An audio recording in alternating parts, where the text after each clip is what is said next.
विषमुक्त शेतीसाठी special offer special offer special offer. गांडूळ खत खरेदी करा फक्त 11 रुपये किलोप्रमाणे. कोकण भूमिपुत्र गांडूळ खत प्रकल्प. आमच्याकडे उत्तम दर्जेदार खात्रीशीर गांडूळ खत, व्हर्मी वॉश, गांडूळ खताचे बेड, वेस्ट डिकम्पोसेस तसेच गांडूळ बीज मिळेल. गांडूळ खताची वैशिष्ट्ये 100% खात्रीशीर गांडूळ खत मिळेल. जमिनीची उत्पादन क्षमता आणि सुपीकता वाढवण्यासाठी मदत करते. जमीन भुसभुशीत होऊन पोत सुधारण्यास मदत करते. पिकांचे उत्पादन वाढवण्यासाठी मदत करते. कमीत कमी खर्च जास्तीत जास्त उत्पादन. गाय आणि म्हशीच्या शेणापासून बनविलेले 100% शुद्ध नैसर्गिक गांडूळ खत मिळेल. घरपोच डिलिव्हरी देखील उपलब्ध. अधिक माहितीकरता आजच संपर्क साधा. प्रोपरायटर प्रशांत पेडणेकर. मोबाईल क्रमांक 7710 00 66 77. आमचा पत्ता मुक्काम पोस्ट कुंभवडे, तालुका कणकवली, जिल्हा सिंधुदुर्ग. कोकण भूमिमित्र समृद्ध शेती संपन्न शेतकरी. काही कणकवली शहरातील खरं तर अनेक पर्याय या संदर्भामध्ये नगरपालिकेच्या विचाराधीन आहेत. खरं तर कणकवली शहरामध्ये एक शिस्त लागावी. वाहतुकीची कोंडी सातत्याने होते, त्याच्यावर त्या ठिकाणी निर्णय व्हावा आणि एक चांगली सेवा शहरवासियांना, या नागरिकांना जे या शहरावर अवलंबून आहे त्यांना त्या ठिकाणी चांगली सेवा या नगरपंचायत प्रशासनाची त्या ठिकाणी मिळावी, हा प्रयत्न याच्यामधला आहे. आजची स्थिती आपण पाहिली आहे की श्रीधर नाईक चौकपासून ते मंजुनाथ हॉटेलपर्यंत कशा पद्धतीनं या सगळ्या उड्डाणपुलाच्या खाली त्या ठिकाणी व्यावसायिक त्या ठिकाणी आहेत आणि कशा पद्धतीनं पूर्ण बेशिस्त वाहतूक कोंडी किंवा अनेक प्रश्न त्यानिमित्तानं निर्माण झालेले आहेत. आणि म्हणून याच्यावर काहीतरी शिस्त लावण्याच्या दृष्टीनं किंवा कणकवली स्वच्छ कणकवली सुंदर कणकवली किंवा कणकवली एक आपलं शहर आहे, या पद्धतीनं काही निर्णय, हे कठोर निर्णय त्या ठिकाणी करावे लागणार आहेत. आणि म्हणून त्या तशा पद्धतीनं अनेक पर्यायांचा विचार नगरपालिका त्या ठिकाणी करते. अतिक्रमण जे या शहरामध्ये आहे ते सुद्धा हटवण्याचा प्रयत्न नगरपालिकेचा आहे. खरं तर या शहराच्या मध्ये जवळजवळ 12 ते 14 रस्ते हे वाहतूक कोंडीचे आहेत, व्यापाराचे आहेत. त्यामुळे त्या रस्त्यामधली आजची स्थिती काय आणि त्याच्यावर कसं नियंत्रण त्या ठिकाणी करता येईल आणि कसं त्या ठिकाणी जनतेचं सहकार्य या सगळ्या कामासाठी मिळेल, हा प्रयत्न आमचा त्या निमित्तानं आहे. जे सगळे व्यावसायिक आहेत यांच्याशी सुद्धा त्या निमित्तानं बैठका सुरू आहे. प्रशासनाची सुद्धा त्या निमित्तानं एक ॲक्शन प्लॅन, काय आपण याच्यावर निर्णय करणार आहोत, त्याबाबतची सुद्धा चर्चा त्या निमित्तानं सुरू आहे. आणि खरं तर कणकवली शहर हे एक महत्त्वाचं एक व्यापारी केंद्र आहे, एक आध्यात्मिक नगरी आहे. परंतु जे भालचंद्र महाराजांची स्वयंभू रवळनाथाची भूमी आहे आणि एक व्यापाराचं केंद्र, एक शैक्षणिक केंद्र, एक सांस्कृतिक, एक क्रीडा केंद्र, अशा पद्धतीचं या कणकवली शहराचं या जिल्ह्यामधलं महत्त्व आहे. हे लक्षात घेऊन या शहराला एक स्वच्छ कणकवली सुंदर कणकवली बनवण्याचा प्रयत्न हा या निमित्तानं आहे. आणि म्हणून तशा प्रकारचे निर्णय हे त्या ठिकाणी अपेक्षित आहे. आणि या सगळ्या निर्णयांमध्ये, या सगळ्या कठोर निर्णयामध्ये कणकवली शहरवासियांनी त्या ठिकाणी सहकार्य करावं. तर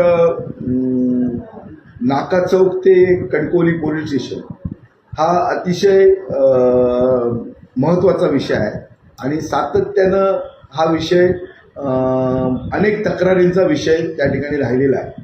नेमकं या प्रशासकीय काळामध्ये या रस्त्यावर 25 लाख रुपये खर्च करून डांबरीकरण करण्याची निविदा ही त्या ठिकाणी प्रसिद्ध झालेली होती आणि निविदाची फक्त वर्क ऑर्डर त्या ठिकाणी शिल्लक राहिलेली होती.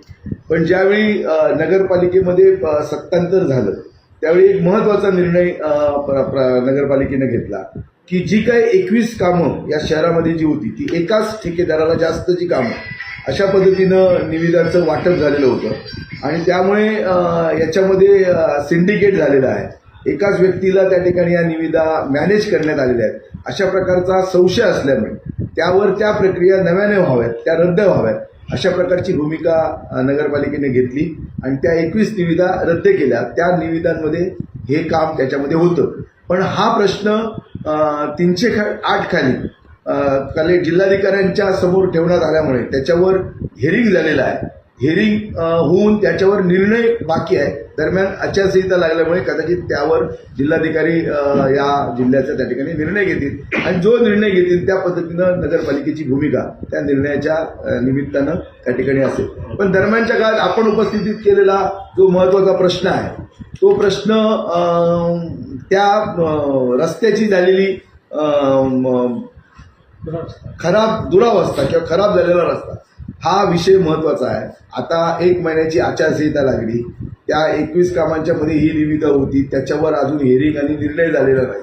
दरम्यानच्या काळामध्ये सुद्धा भूमिगत विद्युत वाहिनीसाठी सुद्धा नगरपालिकेने पुढाकार घेतला, ठराव घेतला आणि ते मारुती मंदिर ते नाका चौक अशा पद्धतीची भूमिगत सुद्धा विद्युत वाहिनी करण्याचं ठरवलं आणि त्यामुळे तो सुद्धा रस्ता त्या ठिकाणी खणण्यात आला. तो खणल्यानंतर त्या ठेकेदाराकडनं त्याच्यावर कॉन्क्रिटीकरण करून घेऊन तो चर बुजवण्याचं सुद्धा काम नगरपालिकेने केलं.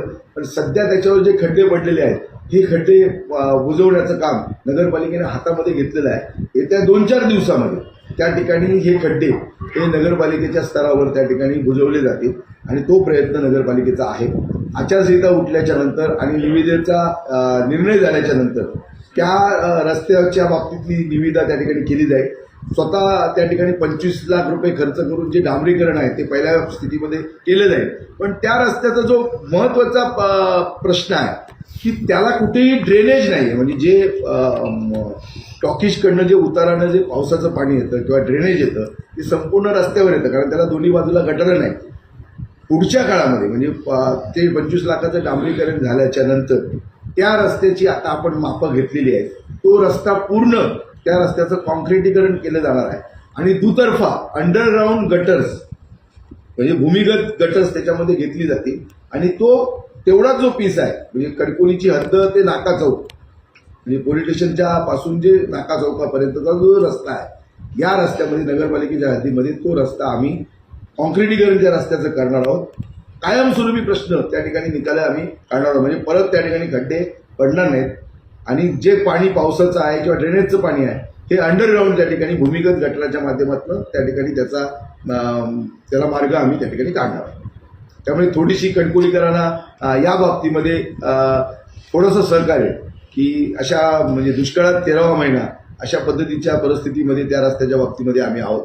आमचं त्या प्रत्येक गोष्टीवर लक्ष आहे. जवळजवळ आतापर्यंत 3 व्हिजिट प्रत्यक्ष त्या जागेवर आम्ही त्या ठिकाणी केलेल्या आहेत. लोकांच्या समस्या काय, पडलेले खड्डे, रस्त्याची डागडुजी, त्याच्यानंतर भूमिगत विद्युत वाहिनी आणि हे डांबरीकरण आणि नंतर होणारं कॉन्क्रिटीकरण ह्या सगळ्या बाबतीमध्ये जवळजवळ 3 ते 4 व्हिजिट ह्या त्या ठिकाणी नगरपालिकेच्या स्तरावर केलेल्या आहेत. लवकरच पावसाळ्याच्या नंतर तिथली स्थिती आपल्याला तो रस्ता चांगला झालेला आपल्याला त्या ठिकाणी दिसेल. खरं तर कणकवली नगरपंचायत निवडणूक ही शहर विकास आघाडी म्हणून आपण ही निवडणूक सर्वांनी लढवलेली होती. या सत्ताधाऱ्यांच्या विरोधात जनतेचा कौल आपल्याला त्या ठिकाणी घ्यायचा होता आणि म्हणून सगळ्या पक्षाच्या सगळ्या नेत्यांनी एकत्र येऊन शहर विकास आघाडी करून हा विजय त्या ठिकाणी मिळवलेला आहे. जनतेचा त्या ठिकाणी आशीर्वाद मिळाला आणि प्रत्येकाच्या योगदानातून प्रत्येकाची जी मदत आहे या मदतीतनं हा कौल कणकवली शहराचा त्या ठिकाणी कौल त्या ठिकाणी मिळालेला आहे आणि प्रत्येकाचा या विजयामध्ये प्रत्येकाचा वाटा आहे आणि त्याचमुळे या शहर विकास आघाडीचा विजय या नगरपालिकेमध्ये त्या ठिकाणी झालेला आहे.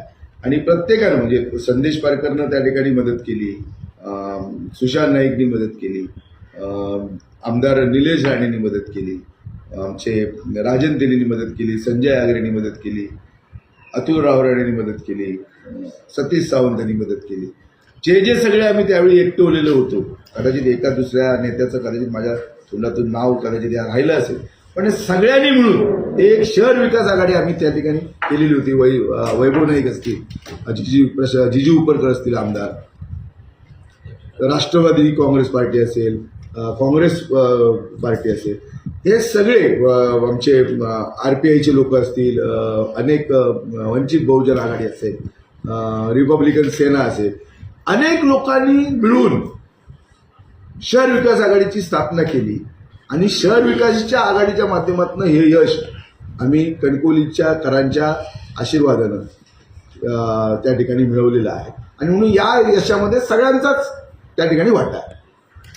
सहकारी नगरसेवकाच्या काही दोन आहेत त्याचा तर 100% ना आमदार निलेश राणेंचा सुद्धा याच्यामध्ये फार मोठा वाटा आहे आणि सगळ्याच पक्षांनी मिळून या सत्ताधाऱ्यांच्या विरोधात शहर विकास आघाडी म्हणून त्या ठिकाणी स्थापित केलेली होती आणि शहर विकास आघाडीला या शहरातल्या जनतेनं त्या ठिकाणी कौल दिलेला आहे.